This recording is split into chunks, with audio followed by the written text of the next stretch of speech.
तो क्या होगा अगर आप जहाँ पर काम करते हो वहाँ से आपने एक जबरदस्त लड़की पटा ली है, लेकिन आपके स्कूल में एक ऐसा भी लड़का है जो कि ऑनलाइन नेट पे वीडियोस डालकर अच्छे खासे पैसे कमा रहा है और वो नेट पे काफी ज्यादा फेमस भी है और वो भी उसी लड़की को पसंद करता है जिसको कि आप करते हो। लेकिन आप बहुत गरीब हो और आपकी माँ हॉस्पिटल में है, पर वो लड़का आपको हमेशा परेशान करता रहता है और नौबत यहाँ तक आ जाती है कि वो लड़का आपको अपनी क्रश के सामने बिना कपड़ों के हो जाने तक मजबूर कर देता है। पर एक दिन आपकी किस्मत पलटती है और गलती से आपकी लड़ाई की वीडियो नेट पर वायरल हो जाती है, जिससे कि आप ऑनलाइन बहुत अच्छे खासे पैसे कमा लेते हो और आप उस लड़के की जगह नेट पर वायरल हो जाते हो। पर ये तो अभी शुरुआत है, मतलब कि आपको इस वीडियो में बहुत कुछ देखने को मिलने वाला है, तो फटाफट वीडियो को लाइक करके चैनल को सब्सक्राइब कर लो। तो कहानी की शुरुआत एक YouTube लाइव स्ट्रीम से होती है, जहाँ पर जूनियर हाई स्कूल का लड़का YouTube पर लाइव स्ट्रीम कर रहा होता है, क्योंकि उसके चैनल पर 7 लाख सब्सक्राइबर्स पूरे हो चुके थे। जहाँ पर उसके साथ में उसकी दोस्त भी होती है जो कि खुद भी अपना एक मेकअप यूट्यूब चैनल चलाती है। और ये लड़का जो कि एक यूट्यूबर है, वो अपने व्यूज बढ़ाने के लिए एक कमजोर लड़के को पकड़कर उसके चेहरे पर जबरदस्ती मेकअप कर देता है और फिर दूसरा बंदा उसकी वीडियो बनाने लग जाता है। वो लड़का काफी ज्यादा कमजोर होता है और काफी ज्यादा डरा हुआ होता है, इसीलिए वो उन सभी को कुछ कह भी नहीं पा रहा होता। और बाद में वो यूट्यूबर अपनी ऑडियंस से कहता है कि आज की इस वीडियो में हम एक लकी सब्सक्राइबर को brand new gaming PC give away करेगा। पर ये लड़का कोई भी गिव अवे नहीं करने वाला था, बस ये यहाँ पर एक स्कैम कर रहा है ताकि इसके सब्सक्राइबर और भी तेजी से बढ़ पाएं। और यहाँ पर वो कमजोर लड़का अपने मन में कह रहा होता है कि इस लड़के ने तो खुद ही अपनी यूट्यूब ऑडियंस को पागल बनाकर ये फोन लिया है और ये क्या अपनी ऑडियंस को गेमिंग पीसी देगा। उसके बाद वो कमजोर लड़का वॉशरूम में जाकर अपना फेस धोने लगता है, लेकिन उसका मेकअप वहाँ पर साफ नहीं हो रहा होता है और वो अपने मन में कह रहा होता है कि मुझे स्कूल आना बिल्कुल भी अच्छा नहीं लगता, आखिरकार हमेशा मेरे साथ ही ऐसा क्यों होता है। उसके बाद हमें उस यूट्यूबर लड़के के बारे में बताया जाता है जिसका कि नाम पाक है और वो बिल्कुल भी पढ़ने में अच्छा नहीं है, लेकिन वो यूट्यूब से काफी अच्छे पैसे कमा पा रहा होता है। और पाक की उस दोस्त का नाम रूमी होता है जिसके कि यूट्यूब पर 5000 सब्सक्राइबर्स होते हैं और रूमी की खूबसूरती की वजह से उसको लोग पसंद करते हैं। और वो कमजोर लड़का रोते रोते सोच रहा होता है कि सभी के पास कुछ ना कुछ है, पर मेरे पास तो कुछ भी नहीं है, ना तो मैं अमीर हूँ और ना ही तो मेरे पास अच्छी शक्ल है। और इतना करने के बाद वो वापस से अपने क्लास पर जाने लगता है और ये सोचते सोचते वो अपना मुंह साफ कर लेता है और जैसे ही वो अपनी क्लास के अंदर जाता है, एक लड़का उसके ऊपर हमला कर देता है और उसे बहुत बुरी तरह से वहाँ पर मारने लग जाता है। और यहाँ पर हमें बताया जाता है कि इस लड़के का नाम स्नाइपर होता है और ये पाक की वीडियोस रिकॉर्ड करता है। और तभी वो कमजोर लड़का स्नाइपर की ओर गुस्से से देख रहा होता है, जिससे कि स्नाइपर घबराने लगता है। और फिर हमें उस कमजोर लड़के का नाम बताया जाता है जिसका कि नाम होता है हॉबिन। और हॉबिन यहाँ पर सोच रहा होता है कि स्नाइपर पाक के साथ इसलिए रहता है ताकि वो पाक के बाद लोगों पर अपना हुक्म चला सके और सभी स्टूडेंट से अपना काम करा सके। और ये सोचते सोचते वो पूरे स्कूल को गालियां दे रहा होता है और तभी वो रूमी को देखता है जो कि पाक को बता रही होती है कि लंच में जो उन्होंने लाइव स्ट्रीम की थी उससे उन्होंने 30,000 रुपए कमा लिए हैं। और ये सुनकर तो हॉबिन और स्नाइपर दोनों ही चौंक जाते हैं और ये दोनों भी अपना यूट्यूब चैनल शुरू करने के बारे में सोच रहे होते हैं। और फिर स्नाइपर पाक से यूट्यूब चैनल शुरू करने के बारे में पूछता है, जिस पर पाक बताता है कि तुम अभी 18 साल के नहीं हुए हो और अभी इसमें तुम्हें अपने पेरेंट्स का बैंक अकाउंट यूज करना पड़ेगा। जिस पर स्नाइपर कहता है कि मैंने कुछ समय पहले अपने पेरेंट्स से बिना पूछे उनके बैंक से कुछ पैसे निकाल लिए थे, जिसके बाद उन्होंने मुझे बहुत मारा और अब मेरे पेरेंट्स मुझे एक कौड़ी भी नहीं देने वाले। तभी हॉबिन की नजर स्नाइपर पर जाती है और वो उससे कहता है कि अबे ओ, क्या तुम्हारी माँ अभी भी जिंदा है। जिसके बाद वो और पाक हॉबिन की बीमार माँ का मजाक उड़ाने लगते हैं और वो उससे उसकी माँ का बैंक अकाउंट मांगते हैं। हॉबिन अपने मन में अपनी माँ से माफी मांगते हुए कह रहा होता है कि इस समय तो मुझे इन लोगों को पीटना चाहिए, लेकिन मैं इन लोगों से नहीं लड़ सकता, मैं बहुत ही कमजोर हूँ। और अगले दिन हॉबिन अपनी बीमार माँ से मिलने के लिए हॉस्पिटल में जाता है, साथ ही में वो हॉस्पिटल का बिल भी भरता है जो कि 30,000 रुपए होता है। और उसके बाद हॉबिन अपने पार्ट टाइम जॉब पर चला जाता है जो कि एक कैफे पर एक कुक का काम करता है और वो सोच रहा होता है कि मैं सिर्फ हफ्ते में 30,000 रुपए कमाता हूँ और हर दिन स्कूल के बाद आकर यहाँ पर पार्ट टाइम जॉब करता हूँ जिसके मुझे 5,000 रुपए पर डे मिलते हैं, जबकि ये लोग लंच में केवल एक लाइव स्ट्रीम करके 30,000 रुपए यूं ही कमा ले रहे हैं। तो इस दुनिया के साथ बहुत ही गलत हो रहा है और मेरी लाइफ तो बिल्कुल ही बेकार हो गई है। जहाँ पर हॉबिन अपनी किस्मत को कोस ही रहा होता है कि तभी वहाँ पर एक लड़की आ जाती है जो कि हॉबिन के साथ में वहाँ पर काम करती है और इस लड़की का नाम यहाँ पर बॉमी होता है और वो हॉबिन से कुछ सामान के बारे में पूछती है, जहाँ पर हॉबिन उसे बता देता है और वो मन ही मन बहुत ही ज्यादा खुश हो रहा होता है क्योंकि बॉमी ने उससे पहली बार बात की है और वो बॉमी को काफी ज्यादा पसंद भी करता है। पर इसी के साथ वहाँ पर काफी लोग बॉमी को पसंद करते हैं, लेकिन तभी वहाँ पर हॉबिन की सारी खुशियाँ मिट्टी में मिल जाती हैं क्योंकि अब वहाँ पर पाक और स्नाइपर आ जाते हैं, जहाँ पर पाक भी उस लड़की को काफी ज्यादा लाइक करता है और एक व्लॉग के बहाने वो उससे उसका नंबर मांगता है और वो यहाँ पर उस लड़की के सामने एक चैलेंज भी रखता है। वो उस लड़की को एक बर्गर का फोटो दिखाता है और वो उससे कहता है कि यहाँ पर जो तुम्हें बर्गर दिख रहा है वो तुम्हें 30 सेकंड में बनाना है। अगर तुम इस बर्गर को 30 सेकंड में नहीं बना पाई तो तुम्हें मुझे अपना नंबर देना पड़ेगा। ऐसा मैं नहीं कह रहा हूँ, ऐसा मेरे व्यूवर्स कह रहे हैं। और वो लड़की भी सोच रही होती है कि अजीब जानवर ही है। जहाँ पर अब पार्क को यहाँ पर देखकर हॉबिन छुप जाता है और वो मन में सोच रहा होता है कि अगर पार्क को बॉमी का नंबर मिल गया तो वो मुझसे मेरी बॉमी को भी छीन लेगा। जहाँ पर अब पार्क इस लड़की से फ्लर्ट कर ही रहा होता है कि तभी वहाँ पर हॉबिन एग्जैक्ट सेम वही बर्गर तैयार करके पार्क को दे देता है और हॉबिन को वहाँ पर देखकर पार्क काफी ज्यादा चौंक जाता है और बॉमी भी हॉबिन से इम्प्रेस हो जाती है और बाकी लोग भी उसकी वहाँ पर तारीफ करने लगते हैं। जहाँ पर हॉबिन अपने मन में सोच रहा होता है कि पता नहीं मैंने ऐसा क्यों किया, लेकिन कल मुझे स्कूल में बहुत मार पड़ने वाली है। इसके बाद हॉबिन वापस से अपने घर चला जाता है और अपने लिए नूडल्स बनाने लगता है और हम देखते हैं कि स्नाइपर भी वहाँ पर गेम खेल रहा होता है और उसे लाइव स्ट्रीम में सुपर चैट्स भी मिल रही होती है और वो यहाँ पर कह रहा होता है कि अगर मैंने 30 किल ले लिए तो मुझे यहाँ पर 30,000 रुपए मिलेंगे। और स्नाइपर की बात सुनकर हॉबिन अपने मन में सोचता है कि ये मेरी माँ का बैंक अकाउंट भी यूज कर रहा है और साथ ही मुझे नूडल्स बनाने को भी कह रहा है, क्या वो अपने चैनल का पैसा मेरे साथ में शेयर करेगा। हॉबिन ये सब सोचते हुए गरम गरम नूडल्स स्नाइपर के पास लेकर जा रहा होता है और तभी हॉबिन का पैर कंप्यूटर के वायर में फंस जाता है जिससे कि वहाँ पर गेम तो बंद हो जाता है और साथ ही गरम गरम नूडल्स स्नाइपर के मुंह पर गिर जाते हैं, जिसके बाद स्नाइपर गुस्से में आकर उसको मारने लगता है और उल्टा सीधा बोलने लगता है और हॉबिन सोच रहा होता है कि आखिरकार मैं ये सब क्यों सह रहा हूँ। जहाँ पर स्नाइपर और भी बुरा बुरा बोलने लगता है और वो कहता है कि तुम्हारी माँ को कैंसर तुम्हारी वजह से ही हुआ है। अब ये सुनकर तो हॉबिन को बहुत ज्यादा गुस्सा आ जाता है और वो स्नाइपर को बहुत बुरी तरह से मारने लगता है, जिसके बाद अब स्नाइपर भी हॉबिन से लड़ने लगता है। हॉबिन सोच रहा होता है कि आज मैंने पहली बार किसी को पंच मारा है और लड़ना इतनी बड़ी बात नहीं है। जिसके बाद अब वहाँ पर वो दोनों लड़ने लगते हैं और स्नाइपर वहाँ से चला जाता है। अब हॉबिन अकेला अपने कमरे में बैठकर सोच रहा होता है कि घर में सब कुछ बिखरा हुआ है और मेरी बॉडी में भी बहुत ज्यादा दर्द हो रहा है और इन सबको ठीक करने के लिए मुझे काफी ज्यादा पैसे लगेंगे। मुझे ही पैसों के बारे में क्यों सोचना पड़ता है, काश मैं किसी अमीर फैमिली के घर में पैदा हुआ होता। और हॉबिन खुद को कोसते हुए लाइट बंद करके सो जाता है और अगली सुबह जब हॉबिन सो रहा होता है तब उसका फोन बजता है और ये फोन स्नाइपर का होता है जो कि रोते हुए कहता है कि हम दोनों जब कल रात में लड़ रहे थे तब वेबकैम चालू था और ये वीडियो यूट्यूब पर वायरल हो गया है, तो जल्दी से उस वीडियो को जाकर डिलीट कर दो। लेकिन हॉबिन सोचता है कि मैंने तो गलती से कंप्यूटर बंद कर दिया था, लेकिन जब उसका ध्यान केबल पर जाता है तब उसको पता चलता है कि ये तो केवल सिर्फ मॉनिटर का था, इससे सिर्फ मॉनिटर ही बंद हुआ था और पीसी वहाँ पर चल रहा था। लेकिन हॉबिन कहता है कि मैंने तो वो वीडियो यूट्यूब पर डाली ही नहीं और वो वीडियो अपने आप ही यूट्यूब पर वायरल हो गई और अब मैं उस वीडियो को डिलीट भी नहीं कर सकता, या फिर तुम मुझे उस अकाउंट का पासवर्ड दो। अब स्नाइपर की बात सुनकर हॉबिन काफी ज्यादा डर जाता है और सोचता है कि ऐसा नहीं हो सकता कि कंप्यूटर का वायर निकलते ही वीडियो अपने आप ही अपलोड हो गई। और जैसे ही हॉबिन अपना यूट्यूब खोलता है तब वो देखता है कि उनकी वीडियो बहुत ही ज्यादा वायरल हो रही है और उसमें लगभग 10,000 कमेंट भी आ चुके हैं। जिसके बाद अब हॉबिन सोचने लगता है कि अभी तक लोग मुझे स्कूल में ही परेशान किया करते थे और अब मुझे पूरी दुनिया परेशान किया करेगी, और वो उस वीडियो को डिलीट ही करने वाला होता है कि तभी उसकी नजर यूट्यूब के रिवेन्यू पर जाती है और वो सब कुछ यहाँ पर पढ़ लेता है, जिससे कि उसे पता चलता है कि उसको इस वीडियो से 10,000 रुपए मिले हैं। ये देखकर तो वो काफी ज्यादा शॉक हो जाता है और फिर अगले सीन में हमें उसके स्कूल का सीन दिखाया जाता है जहाँ पर कुछ बच्चे उनकी फाइट की वीडियो देख रहे होते हैं और उन दोनों का मजाक बना रहे होते हैं कि तभी वहाँ पर स्नाइपर आ जाता है और वो ये देखता है कि सभी क्लास के बच्चे उसका मजाक उड़ा रहे हैं और अपनी इज्जत बनाए रखने के लिए वो क्लास के कमजोर लड़के को थप्पड़ मार देता है, जहाँ पर अब वो कमजोर लड़का उसके ऊपर भड़क जाता है और उसकी अच्छी खासी धुलाई कर देता है और अब स्नाइपर पार्क से हेल्प मांगता है, लेकिन पार्क उसको धुतकार देता है। तब स्नाइपर को समझ में आता है कि उसने जिंदगी भर लोगों का मजाक उड़ाया और उनको परेशान किया और आज लौट के वही चीज उसके साथ हो रही है। और फिर अगले सीन में हमें हॉस्पिटल का सीन दिखाया जाता है जहाँ पर हॉबिन के माँ का बिल एक हफ्ते में 1,10,000 हुआ होता है, जिसको कि हॉबिन हंसते हंसते भर देता है क्योंकि वो यूट्यूब से मोटा पैसा कमा रहा होता है। वो वहाँ से बाहर निकलकर यूट्यूब के पैसों के बारे में सोच रहा होता है कि तभी वहाँ पर स्नाइपर आ जाता है और वो उसको खींच के एक मुक्का मारता है और उससे कहता है कि भले ही तुमने यूट्यूब से अच्छे पैसे कमा लिए हों, लेकिन मेरा तो स्कूल में मजाक बन के रह गया है, इसलिए तुम्हें मुझे यूट्यूब की आधी कमाई देनी होगी। अब ये सुनकर तो हॉबिन यहाँ पर स्नाइपर को बहुत मारता है और उसके अंडे फोड़ देता है और वो दोनों फिर रोड पर लड़ने लग जाते हैं, जहाँ पर हॉबिन सोचता है कि मैं स्नाइपर से पहले भी लड़ चुका हूँ तो फिर मुझे इससे डरने की जरूरत नहीं है। और फिर हमें पार्क का सीन दिखाया जाता है जहाँ पर ये दोनों एक साथ बैठे होते हैं और स्नाइपर यहाँ पर जोर जोर से लड़कियों की तरह रो रहा होता है। इस पर हॉबिन कहता है कि तुम चाहे जितना भी रो लो, मैं तुमको यूट्यूब की कमाई की फूटी कौड़ी भी नहीं देने वाला। स्नाइपर बताता है कि जब वो दोनों रोड पर लड़ रहे थे तब उसने उसका वीडियो बना लिया था। अब ये सुनकर हॉबिन शॉक हो जाता है और कहता है कि क्या तुम ये वीडियो वापस से यूट्यूब पर डालने वाले हो। तभी स्नाइपर कहता है कि कोई भी सेम वीडियो बार बार नहीं देखना चाहता और वैसे भी मैं यहाँ पर तुमसे लड़ने के लिए नहीं आया था, मैं यहाँ पर साथ में काम करने के लिए आया था। तुम्हें पैसा चाहिए ना, तो हम दोनों साथ मिलकर बहुत सारा पैसा कमाएंगे। अब ये सुनकर तो हॉबिन शॉक हो जाता है और सोचता पूछता है कि क्या मैं इतना पैसा दोबारा से कमा सकता हूँ। तभी स्नाइपर हॉबिन को बताता है कि मैं पाक के साथ बहुत समय से यूट्यूब पर काम कर रहा हूँ, तो मुझे यूट्यूब का काफी ज्यादा एक्सपीरियंस है और यूट्यूब की अच्छी वीडियो बनाने के लिए पहले उसकी स्क्रिप्टिंग करनी पड़ती है और प्रॉपर प्लानिंग करने के बाद अच्छी एडिटिंग करके और उसके बाद यूट्यूब पर अपलोड करना पड़ता है। और ये सब पहले मैंने पाक के लिए किया है, इसीलिए पाक भी आज इतना बड़ा यूट्यूबर बन पाया है। इसीलिए अगर हम दोनों एक साथ मिलकर काम करते हैं तो हम लोग यूट्यूब से बहुत ही अच्छा पैसा कमा पाएंगे। जहाँ पर हॉबिन मन ही मन खुश हो रहा होता है और स्नाइपर सोच रहा होता है कि मैं इसके बैंक अकाउंट का यूज करके अपनी खोई हुई इज्जत वापस लाऊंगा। और फिर हॉबिन पूछता है कि हम लोग पैसे कैसे डिवाइड करेंगे, जिस पर स्नाइपर बताता है कि मेरा 90% हिस्सा होगा और तुम्हारा 10%। अब ये सुनकर तो वो स्नाइपर से हाथ मिलाने लगता है, लेकिन तभी वो उसको मिडिल फिंगर दिखा देता है और कहता है कि तुमने मुझे पागल समझा है क्या। जिसके बाद वो वहाँ से जाने लगता है। जिसके बाद अब स्नाइपर हॉबिन को यहाँ पर बहुत ज्यादा मनाने की कोशिश करता है और आखिरकार हॉबिन यहाँ पर मान भी जाता है, लेकिन हॉबिन कहता है कि मैं 90% रखूंगा और तुम रखोगे सिर्फ 10%। जिसके बाद हॉबिन पूछता है कि हम लोग क्या कंटेंट बनाएंगे, तो स्नाइपर बताता है कि तुम हर बार अपने से किसी एक ताकतवर लड़के के साथ में लड़ोगे। और फिर उसके बाद हमें अगले दिन स्कूल में छपरी यूट्यूबर को दिखाया जाता है, यानी कि पाक को, जो कि वापस लाइव स्ट्रीम कर रहा होता है। वो अपनी लाइव स्ट्रीम में हॉबिन और स्नाइपर के बारे में बता रहा होता है कि ये दोनों तो मेरी ही क्लास में पढ़ते हैं और ये दोनों मेरे साथ ही रहते हैं, मैंने ही इन दोनों को यूट्यूबर बनाया है और आज देखो ये लोग कितना वायरल हो गए हैं। और ये सब देखकर तो हॉबिन और स्नाइपर को काफी ज्यादा गुस्सा आ रहा होता है और वो मन ही मन सोचते हैं कि ये तो हमारी पॉपुलैरिटी का फायदा उठा रहा है अपने व्यूज बढ़ाने के लिए। इसके बाद स्नाइपर हॉबिन को पाक से लड़ने के लिए कहता है, जिससे कि वो यूट्यूब के लिए अगली वीडियो बना पाए, लेकिन हॉबिन इसके लिए तैयार नहीं होता। और दूसरी तरफ पार्क अपनी लाइव स्ट्रीम एंड करने से पहले दोबारा से गेमिंग पीसी के गिव अवे के बारे में बात करने लगता है, लेकिन तभी हॉबिन वहाँ पर गुस्सा हो जाता है और वो उसके ऊपर चिल्लाते हुए कहता है कि क्या तुम अपनी ऑडियंस को ऐसे ही पागल बनाते रहोगे, ये बस हमेशा झूठ ही बोलता रहता है, ये कोई भी गेमिंग पीसी गिव अवे नहीं करने वाला है और ये कैमरे के सामने सिर्फ अच्छा बनने का नाटक करता है। जिसके बाद अब हॉबिन अपनी शर्ट निकाल देता है और कहता है कि मेरी बॉडी पे जितने भी निशान है वो सब पाक की वजह से हैं। और हॉबिन ये सब करते हुए सोच रहा होता है कि इसके बाद तो मेरी बहुत जोर से पिटाई होने वाली है, लेकिन अगर मैं ये सब करके पैसे कमा सकता हूँ तो मुझे ये सब करने में कोई भी एतराज नहीं है। और अब उन दोनों की बहस सुनकर वहाँ पर सभी लोगों की भीड़ लग जाती है और अब यहाँ पर स्नाइपर भी सोच रहा होता है कि ये सब तो पाक की ऑडियंस भी देख रही है, जिससे कि अब उसकी ऑडियंस भी हमारे चैनल पे आ जाएगी और हमारे व्यूज बढ़ जाएंगे। अब हॉबिन की बात सुनकर पाक को बहुत ज्यादा गुस्सा आ रहा होता है, लेकिन तभी वो हंसते हुए कहता है कि तुम्हें क्या लगा था तुम मुझे एक्सपोज कर दोगे, तुम्हारे ये सब बोलने से पहले ही मेरे फोन की बैटरी खत्म हो गई थी। और ये बात सुनकर तो स्नाइपर और हॉबिन बहुत ज्यादा शॉक हो जाते हैं और उसके बाद पाक हॉबिन को मारना स्टार्ट कर देता है और स्नाइपर अपने फोन से उन दोनों की लड़ाई की लाइव स्ट्रीम कर रहा होता है और उन दोनों की लड़ाई की वीडियो यूट्यूब पर लाइव चल रही होती है। अब पाक को उसकी पिटाई करता देखकर उसकी ऑडियंस को उसकी असलियत का पता लग जाता है और इसके साथ साथ उनके सब्सक्राइबर्स भी बहुत तेजी से बढ़ने लग जाते हैं। और हॉबिन सोच रहा होता है कि क्या मार खा के सच में मोटा पैसा कमा सकते हैं और क्या लोग सच में लोगों को मार खाता हुआ देखना चाहते हैं, और क्योंकि मुझे बहुत सारा पैसा कमाना है इसलिए इन सभी वीडियोस का चलना जरूरी है। सोचो अगर एक कमजोर लड़का एक ताकतवर लड़के से पिटने की बजाय उसको पीटना चालू कर दे तो वीडियो कितनी ज्यादा वायरल हो जाएंगी। और ऐसा सोचते हुए हॉबिन उनसे लड़ने के लिए तैयार हो जाता है और वहीं पर स्नाइपर खड़ा हुआ सोच रहा होता है कि हॉबिन के अंदर इतनी जल्दी लड़ने की ताकत कहां से आ गई। अगर हॉबिन चुपचाप मार खा लेता तो यहीं पर ये सब खत्म हो जाता और उसको और भी ज्यादा मार नहीं खानी पड़ती। तभी हॉबिन भी सोच रहा होता है कि आखिर ये सब यहाँ पर खत्म क्यों नहीं हो रहा है और आखिर यहाँ पर कोई कुछ कर भी क्यों नहीं रहा है। जहाँ पर हॉबिन पाक की बॉडी को देखकर कह रहा होता है कि जरा पाक की बॉडी को देखो और मेरी बॉडी को देखो, मैं पाक के सामने कितना ज्यादा कमजोर हूँ। और तभी पाक बोलता है कि तुम इतना क्या सोच रहे हो, शायद इसी वजह से तुम्हारी माँ को कैंसर हुआ है। अब ये सुनकर तो हॉबिन काफी ज्यादा गुस्सा हो जाता है और वो याद करने लगता है कि पहले भी पाक ने उसकी माँ का मजाक उड़ाया था। जिसके बाद अब हॉबिन चिल्लाते हुए बोलता है कि कोई भी मेरी माँ का मजाक नहीं उड़ा सकता है। जिसके बाद वो पाक के ऊपर अटैक कर देता है और ये सब देखकर पूरी क्लास चौंक जाती है और यूट्यूब की लाइव स्ट्रीम में भी सभी लोग हॉबिन की तारीफ कर रहे होते हैं। लेकिन क्योंकि पाक हॉबिन से बहुत ज्यादा ताकतवर होता है इसलिए हॉबिन के अटैक से पाक को कोई भी फर्क नहीं पड़ता और पाक उसे उठाकर जोर से जमीन पर पटक देता है। जहाँ पर हॉबिन सोचने लगता है कि जब मैं स्नाइपर से लड़ रहा था तब मुझे ये काफी ज्यादा आसान लग रहा था, लेकिन यहाँ पर तो सब कुछ उल्टा है और अब मुझे यहाँ पर समझ में आया कि असली फाइट क्या होती है और अब सब कुछ यहाँ पर खत्म हो गया है। कि तभी वहाँ पर पाक हॉबिन के ऊपर आ जाता है और वो हॉबिन को एक जोरदार मुक्का मारने ही वाला होता है कि तभी उनकी क्लास का एक लड़का बोलता है कि क्या तुम लोग शोर कम कर सकते हो, मैं यहाँ पर सोने की कोशिश कर रहा हूँ। और अब ये बात सुनकर तो पाक उसके ऊपर बहुत ज्यादा भड़क जाता है और वो उसके ऊपर चिल्लाते हुए कहता है कि तुम घर में जाकर चुपचाप क्यों नहीं सोते। और हमें यहाँ पर पता चलता है कि ये लड़का बॉक्सिंग में सुपरस्टार होता है जिसका की नाम किम होता है और जैसे ही पाक उसको देखता है वो तो बहुत डर जाता है और तभी किम उसको धमकाते हुए कहता है कि अगली बार जरा सामान संभाल के बोलना और फिर वो वापस से सो जाता है। जिसको देखकर अब हॉबिन सोचने लगता है कि क्या मेरी क्लास में एक ऐसा भी लड़का है जिसके 2-3 शब्द बोलने पर ही पूरी क्लास शांत हो गई और अब पाक भी वहाँ से चला जाता है, जहाँ पर स्नाइपर खड़ा हुआ सोच रहा होता है कि जब तुम पाक से लड़ रहे थे तब तुम बहुत ही ज्यादा कूल लग रहे थे और इससे हमें काफी ज्यादा सब्सक्राइबर्स मिल जाए। और यूट्यूब पर भी सभी लोग हॉबिन की काफी ज्यादा तारीफ कर रहे होते हैं। और जब पाक अपने घर पर पहुंचता है तब वो अपने फोन को चार्जिंग पे लगाता है और उसे वहाँ पर पता चलता है कि उन दोनों की फाइट की वीडियो बहुत ज्यादा वायरल हो गई है और सभी को उसके असली चेहरे का पता चल गया है, इसलिए सभी लोग उससे नफरत करने लगते हैं। फिर अगले सीन में हमें हॉबिन को दिखाया जाता है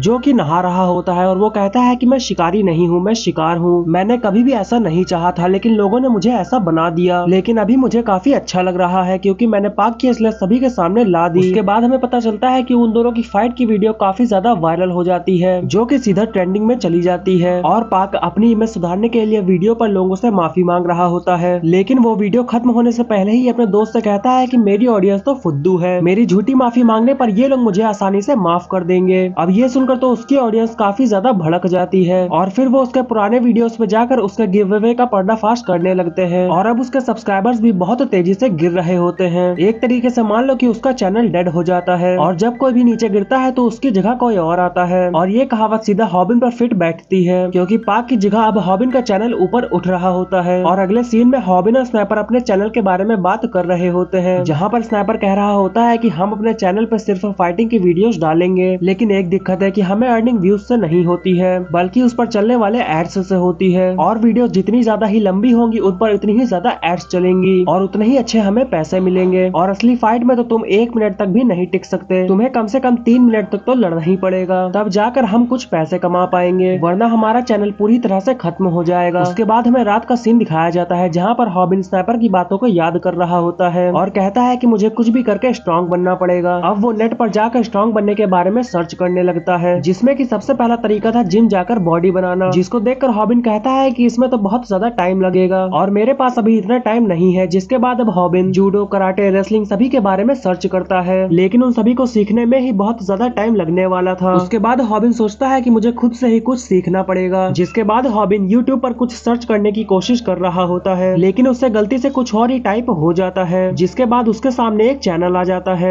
जिसका कि नाम होता है हाउ टू फाइट, जिसमें कि फाइट की स्पेलिंग गलत होती है और उसमें 0 सब्सक्राइबर्स होते हैं। और जैसे ही हॉबिन उसके चैनल पर जाता है वो देखता है कि उस पर बहुत सारी वीडियोस पड़ी हुई हैं और वहाँ पर एक इंसान कैसे लड़ना है वो सिखा रहा है और उस इंसान ने अपने चेहरे पर एक मुर्गी का मांस भी लगाया होता है और इसका नाम सन डक बताया जाता है। जिसके बाद अब हॉबिन उसकी वीडियोस को बहुत ही ध्यान से देखने लगता है और वो बंदा लड़ने के रूल्स बताने लगता है और वो कहता है कि अगर तुम अपने इमोशंस को कंट्रोल नहीं कर सकते तो तुम आसानी से हार जाओगे। तुम्हें सबसे पहले अपने इमोशंस को कंट्रोल करना पड़ेगा और अगर तुम्हारा अपोनेंट भी अपने इमोशंस को कंट्रोल नहीं कर सकता तो तुम्हारे जीतने के चांसेस बहुत बढ़ जाएंगे। आगे वो एक टेक्निक के बारे में बताता है जिसमें कि तुम बिना हर्ट हुए मार खा सकते हो, जिसको देखकर हॉबिन कहता है कि ऐसा तो हो ही नहीं सकता, ये कोई स्कैम वीडियो होगी, इस वीडियो से लोगों को बेवकूफ बनाकर पैसा कमाया जा रहा है। और ऐसा सोचते हुए हॉबिन वीडियो को इग्नोर करके जाकर सो जाता है और अगले दिन हॉबिन अपने कैफे में जाता है और अपनी जॉब को छोड़ देता है और वो सोचता है कि मैं यहाँ पर काम करके अपने माँ की इलाज का खर्चा नहीं निकाल सकता हूँ, मुझे कोई और ही रास्ता निकालना पड़ेगा जिससे कि मैं ज्यादा पैसे कमा सकूं। और हॉबिन की इस बात को सुनकर कैफे के सभी लोग उसी के बारे में बात कर रहे होते हैं और जिसे हॉबिन पसंद करता है वो लड़की भी इसकी बात सुन लेती है और तभी उस कैफे का ओनर कहता है कि तुम नेट पे बहुत फेमस हो गए हो और बहुत पैसे कमाने लगे हो, इसलिए शायद तुम इस जॉब को छोड़ना चाहते हो, लगता है कि मुझे भी नेट पर कुछ ट्राई करना चाहिए। लेकिन अब इस बात को सुनकर तो हॉबिन गुस्से में आ जाता है जिससे कि कैफे का ओनर डर जाता है। तभी वहाँ पर वो लड़की आ जाती है और हॉबिन से कहती है कि मुझे नहीं पता था कि पाक इतना बुरा है, तो उसके लिए शुक्रिया, क्या तुम मुझे अपना नंबर दे सकते हो क्योंकि तुम यहाँ से जॉब छोड़ रहे हो, इसलिए मुझे आज के बाद तुम यहाँ पे नहीं दिखोगे। तभी इन दोनों को साथ में देखकर कैफे ओनर भी बहुत दुखी हो जाता है। फिर अगले सीन में हॉबिन और वो लड़की चैट पर बात कर रहे होते हैं और हॉबिन को तो यकीन ही नहीं आ रहा होता है कि एक लड़की उससे बात कर रही है। तभी स्नाइपर उसे आकर बताता है कि हमारे चैनल पर 1 लाख सब्सक्राइबर्स पूरे हो चुके हैं और तुम दुनिया में एकलौते ही इंसान हो जिसके 2 ही वीडियो में 1 लाख सब्सक्राइबर्स पूरे हो चुके हैं और एक सेलिब्रिटी के लिए भी ऐसा करना बहुत बड़ी बात होती है। तभी स्नाइपर हॉबिन से पूछता है कि क्या तुमने सोचा है कि हम अपनी फाइट को 3 मिनट से ज्यादा कैसे खींचेंगे। उसके बाद हॉबिन सन डक की बातों को याद करता है, लेकिन हॉबिन को उसकी बात पर बिल्कुल भी भरोसा नहीं होता और तभी हॉबिन स्नाइपर से हिचकिचाते हुए कहता है कि मैं अभी इस पर थोड़ी रिसर्च कर रहा हूँ। तो स्नाइपर कहता है कि अगर तुमने थोड़ी सी भी देर की तो ये सुनहरा मौका हमारे हाथों से निकल जाएगा, हमें इसका फायदा उठाना चाहिए। जिस पर हॉबिन कहता है कि आखिर फेमस होने से क्या ही हो जाएगा। और तभी उनकी क्लासमेट रूमी वहाँ पर आ जाती है जो कि एक मेकअप यूट्यूब चैनल चलाती है और वो हॉबिन के साथ में एक कोलैब करने को कहती है, जिस पर कि वो दोनों जल्दी से हाँ कह देते हैं। और तभी रूमी कहती है कि मुझे पाक तो शुरू से ही पसंद पसंद नहीं था और अब से मैं उसके साथ में वीडियो नहीं बनाऊंगी। अब रूमी यहाँ पर ये सब बात कर ही रही होती है कि तभी वहाँ पर पाक आ जाता है और गुस्से में हॉबिन से कहता है कि तुम्हारी वजह से मेरा चैनल बर्बाद हो गया है, मैं तुम्हें बिल्कुल भी नहीं छोड़ूंगा। अब पाक को गुस्से में देखकर हॉबिन को सन डक की बातें याद आने लगती हैं, जिसके बाद अब पाक यहाँ पर उसके ऊपर अटैक करने वाला होता है और हॉबिन सन डक की बातों को याद कर रहा होता है कि तुम अगर अपने इमोशंस पे कंट्रोल नहीं कर पाओगे तो तुम इस फाइट को नहीं जीत पाओगे। जहाँ पर पाक बार बार हॉबिन पर अटैक कर रहा होता है लेकिन हॉबिन बार बार बच जाता है और तभी हॉबिन सोचने लगता है कि सन डक की बातें बिल्कुल सही थी, अगर मुझे लड़ना है तो मुझे सन डक की दूसरी वीडियो भी देखनी पड़ेगी। और ऐसा सोचने के बाद हॉबिन पाक के सामने आ जाता है। अब पाक हॉबिन को यहाँ पर मार नहीं जा रहा होता है कि तभी वहाँ पर स्नाइपर भी उनकी वीडियो बनाने लगता है। अब ये देखकर पाक वहाँ पर रुक जाता है और उनसे कहता है कि अब देखना, इसका बदला मैं तुमसे जरूर लूंगा। जिसके बाद वो वहाँ से चला जाता है और यहाँ पर स्नाइपर हॉबिन से कहता है कि तुम्हें मुझे शुक्रिया बोलना चाहिए, मैंने यहाँ पर तुम्हें पिटने से बचाया है। लेकिन हॉबिन तो वहाँ पर शॉक हो रहा होता है क्योंकि सन डक की बताई हुई सारी बातें यहाँ पर सच हो रही होती हैं। आखिरकार सन डक है कौन? उसके बाद हमें हॉबिन को दिखाया जाता है जो कि स्नाइपर का वेट कर रहा होता है और वो सोचता है कि हमें चैनल के कंटेंट के बारे में कुछ तो करना पड़ेगा, हम ऐसे ही किसी भी गुंडे की वीडियो बनाकर नहीं डाल सकते हैं। जिसके बाद वो ऐसे ही टाइम पास करने के लिए उस लड़की से बात करने लगता है और 3 दिन से लगातार चैट पर बात करने के बाद वो लड़की उससे कॉल पर बात करने को कहती है। अब ये सुनकर तो हॉबिन बहुत ज्यादा खुश हो जाता है और तभी वहाँ पर 2 लोग आ जाते हैं जो कि शुरू में उसके फैन होने का नाटक करते हैं। वो हॉबिन से मिलते हैं और उससे पूछते हैं कि आखिर तुम कितना कमा लेते हो, जिस पर हॉबिन कहता है कि अभी तक तो मैंने कुछ कमाया ही नहीं है। इसके बाद वो दोनों उसको पकड़कर एक कोने में ले जाते हैं और वहाँ पर उसका सामान लूटने लग जाते हैं, लेकिन हॉबिन के पास तो कुछ भी नहीं होता